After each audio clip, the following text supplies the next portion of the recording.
கன்னிராசி நேயர்களே, உங்களுக்கு ஜென்மத்தில் கேது இருந்தாலும் உங்கள் ராசியை குரு பார்க்கின்றார். குரு பார்க்க கோடின்மை என்ற பழமொழி உங்களுக்கு மிக அற்புதமாக பொருந்தும். இந்த மாதம் முழுவதும் உங்களுக்கு இனிய மாதம். எதை எந்த நேரம் நீங்கள் செய்ய நினைத்தாலும் அது செய்ய இயலும். கல்யாண முயற்சிகள் கைகூடலாம்.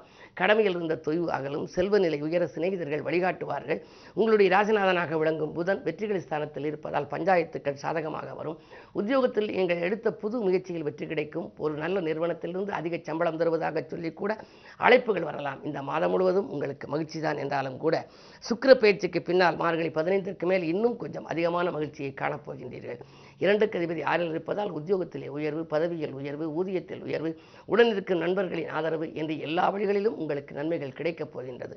மாதம் முழுவதும் மகிழ்ச்சி உங்களுக்கு அமைய ஆனைமுக பெருமானை வழிபட வேண்டும். பிள்ளையாரை நீங்கள் வழிபட்டால் எல்லையில்லாத நற்பலன்கள் கிடைக்கும். அருகம்புல்லை அள்ளி ஆனைமுகன் உனக்கழிக்க பெருகும் பொன்னையள்ளி பெருமையுடன் தருபவன் நீ உருகி மனமுருகி உரைத்தொழுது போற்றுகின்றேன் அருகில் வந்தம்மை ஆதரிப்பாய் கற்பகமே என்று கற்பக கவசம் எடுத்துரைக்கின்றது. அப்படிப்பட்ட அற்புதமான கவசங்களை படித்து நீங்கள் வழிபட்டால் காரியங்களிலெல்லாம் வெற்றி கிடைக்கும்.